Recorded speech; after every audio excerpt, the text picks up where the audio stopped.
दोस्तों, आज जो वाकया हम आपको यहाँ पर बताने जा रहे हैं, यह वाकया हिकायत और नसीहत किताब में बयान किया गया है।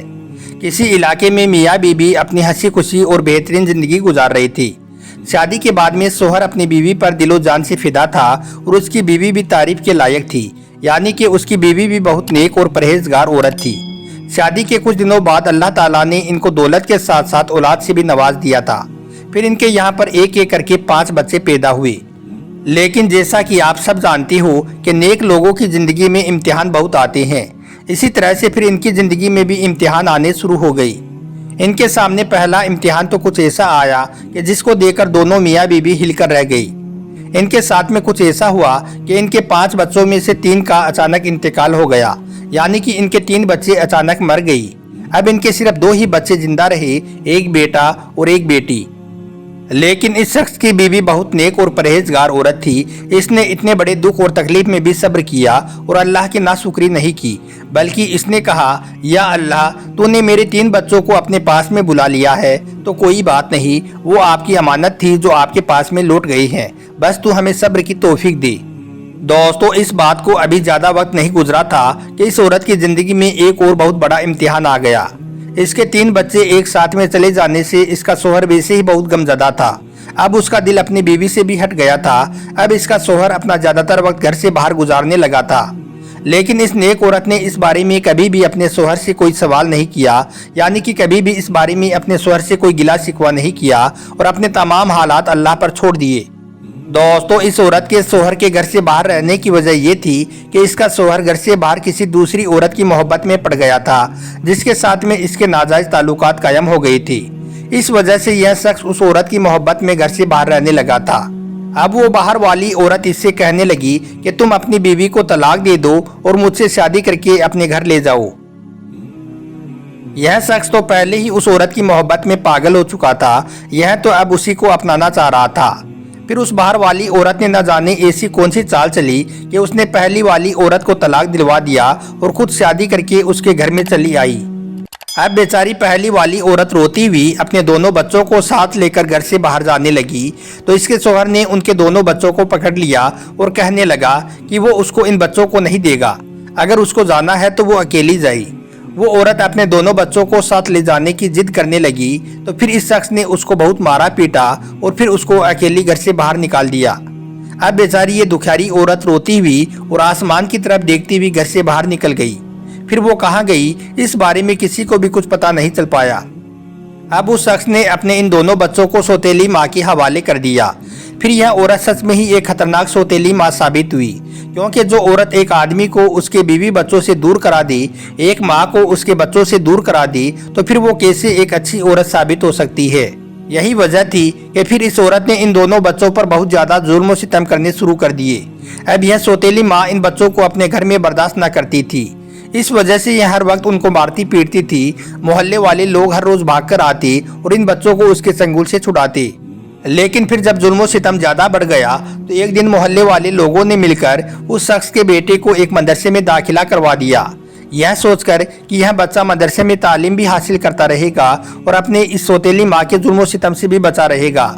इस तरह से फिर वो बच्चा तो सौतेली माँ से दूर हो गया, मगर अब इस औरत के पास में एक बच्ची रह गई थी जो 8 या 9 साल की थी। अब यह सौतेली माँ इस मासूम बच्ची से घर का सारा काम करवाती थी। झाड़ू, बर्तन, कपड़े, बाथरूम की सफाई, सब काम इसी बच्ची से करवाती थी। और अगर कभी इस बच्ची से जरा सी कोई गलती हो जाती तो फिर यह इसको बहुत मारती पीटती थी। फिर पूरा मोहल्ला इस बच्ची की सिसकियों को सुनता था। कई बार तो मोहल्ले की औरतें आकर इस बच्ची को उससे बचाती और इस औरत को अल्लाह का खौफ भी याद दिलाती, मगर इस शैतान औरत पर उनकी बातों का कोई भी असर नहीं होता था। फिर यह औरत उस बच्ची पर ऐसे ही जुल्म सितम करती रही। अब उसने सोचा कि जब यह बच्ची रोती है तो मोहल्ले की औरतें भागकर आ जाती हैं, इसलिए फिर इसने इस बच्ची को मारने का एक नया तरीका खोज लिया था। अब जब भी यह औरत उस बच्ची को मारती तो यह औरत पहले उस बच्ची के हाथों को बांध देती थी, फिर उसके मुंह में एक कपड़ा ठूंस देती, फिर इसको इतना मारती कि इसके जिस्म पर नील पड़ जाती थी। इस तरह से फिर इसकी आवाज भी किसी के कानों तक नहीं पड़ती थी। ऐसा नहीं था कि इस बच्ची के बाप को इसके बारे में कुछ मालूम नहीं था, उसको सब कुछ मालूम था, मगर वो अनजान बना हुआ था। ना जाने उसे क्या हो गया था कि वो इस औरत को कुछ भी नहीं बोलता था।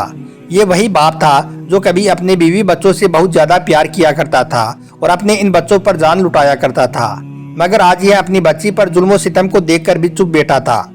आज इसकी यह बेटी इसके सामने सिसक रही थी, दर्द से कहरा रही थी, मगर यह सब कुछ देखकर भी चुप बैठा हुआ था। मगर यह बच्ची भी कितने दिनों तक बर्दाश्त करती, आखिर यह भी तो एक इंसान थी। इसलिए एक रात इसके दिल से आह निकल ही गई। एक रात यह बच्ची ठंडी रात में नीचे पड़ी हुई सो रही थी। उस वक्त यह कहने लगी, या अल्लाह, मैं किसी को बद्दुआ तो नहीं दे रही हूँ, क्योंकि मेरी माँ ने मुझे किसी को बद्दुआ देना नहीं सिखाया है, लेकिन मेरे मालिक, मेरे ऊपर होने वाले इन जुल्म सितम को तू खत्म कर दे। मुझे इन जालिम लोगों से निजात दे दे। मेरा बाप मेरा सगा होकर भी आज मुझ पर रहम नहीं कर रहा है और मेरी माँ न जाने मुझे छोड़ के कहाँ चली गई है। इस तरह से फिर वो बच्ची ऐसे ही रोते रोते सो गई। अल्लाह ने उसकी दुआ को कबूल किया और उसी रात अल्लाह का उस घर पर अजाब नाजिल हो गया। उसी रात अल्लाह का ऐसा करिश्मा हुआ कि उस घर में एक बहुत बड़ा सांप रात के अंधेरे में दाखिल हो गया। यह सांप अल्लाह की तरफ से उस सौतेली माँ पर अजाब आया था। यह वही अजाब वाला सांप था जो अक्सर अजाब वाली कब्रों में पाया जाता है। यह सांप किसी अजाब वाली कब्र से निकलकर बाहर आया और चलता हुआ वो उस औरत के इकलौते बेटे के पास में पहुंचा और जाकर उसको डस लिया। उसका वो बेटा सीख भी नहीं पाया, वो कुछ बोल भी नहीं सका, उसकी वहीं पर मौत हो गई। सुबह हुई तो इस औरत ने अपने बेटे को जैसे ही देखा तो इसकी चीखें निकल गई। इसने देखा कि इसके बेटे के मुंह से झाग निकल रही है। यह देखकर वो औरत चीखने चिल्लाने लगी, क्योंकि इसकी जिंदगी तो बड़ी ऐशो आराम से गुजर रही थी। अल्लाह का दिया हुआ इसके पास तो सब कुछ था, लेकिन आज इसका सब कुछ लुट गया था। आज इसका इकलौता बेटा इसकी आंखों के सामने मरा हुआ पड़ा था। अपने बेटे की अचानक मौत का सदमा यह औरत बर्दाश्त ना कर सकी और यह औरत उसी वक्त पागल हो गई। फिर वो औरत दौड़ती हुई उस बच्ची के पास पहुंची और जाकर उसके कदमों में गिर गई और उसके कदमों को पकड़कर कहने लगी, बेटी मुझे माफ कर दो, मैंने तुझे तुम्हारी माँ से अलग कर दिया, मैंने तेरे बाप को अपना गुलाम बना लिया। आज कुदरत ने मुझको इसकी सजा दे दी है। आज मेरा इकलौता बेटा मर गया है, उसको किसी सांप ने डस लिया है। ना जाने वो सांप कहाँ से आया था और ना जाने कहाँ चला गया है। बेटी तू मुझे माफ कर दे, मैंने तुझ पर बहुत जुल्म सितम की है। यह कहते कहते वो औरत वहीं पर बेहोश हो गई और फिर उसी बेहोशी की हालत में वो औरत भी मर गई। फिर इन दोनों माँ बेटों को एक ही कब्र में एक ही साथ में दफन किया गया। मगर दोस्तों, मरने के बाद भी इस औरत पर से अल्लाह का अजाब खत्म नहीं हुआ। अब वही सांप जिसने इसके बेटे को डसा था, वही सांप अब उसकी कब्र में भी आ गया था और उस सांप ने इसकी लाश को इतना कसकर जकड़ा कि उसकी पसलियां आपस में मिल गई। अब यह औरत कब्र में भी चिल्ला रही थी और कह रही थी कि ए औरत, मुझको माफ कर दो। वो कह रही थी, ए भली औरत, मैंने तुझको तुम्हारे शौहर से अलग कर दिया, तुम्हारे हंसते खेलते हुए घर को मैंने बर्बाद कर दिया।